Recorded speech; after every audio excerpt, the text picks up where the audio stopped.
Hello guys, welcome back to my channel. അപ്പം guys, ഞാൻ ഇന്ന് എണീറ്റ് നോക്കുമ്പോൾ ഉണ്ട് ഗായ്സ്, കുഞ്ഞായും കൊച്ചായും ചെടിക്ക് വെള്ളം ഒഴിക്കുന്നു ഗായ്സ്, ചുറ്റും സമയം.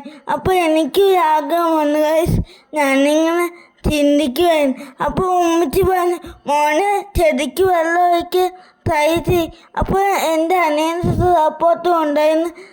അപ്പോൾ ഞാൻ ചെടിക്ക് വെള്ളം ഒഴിച്ചു ഗൈസ്. നല്ല രസമായിരുന്നു, ചെടിപ്പിയൊക്കെ വെള്ളമായി നല്ല രസമായിരുന്നു. അതുപോലെ എനിക്ക് കളിക്കാനും പറ്റി ഗൈസ്. ഇനിയും നല്ല വീഡിയോസുമായിട്ട് ഞാൻ വരാം. ഇന്നത്തെ വീഡിയോ ഇഷ്ടപ്പെട്ട ലൈക്ക് ചെയ്യൂ, സപ്പോർട്ട് ചെയ്യൂ, സബ്സ്ക്രൈബ് ചെയ്യൂ. നിങ്ങൾ സപ്പോർട്ട് ഇനിയും ഉണ്ടാവണേ ഗൈസ്. എന്താ നിങ്ങൾ വീഡിയോ ഇതുവരെ കണ്ടതിനും താങ്ക് യു ഗൈസ്. ബൈ.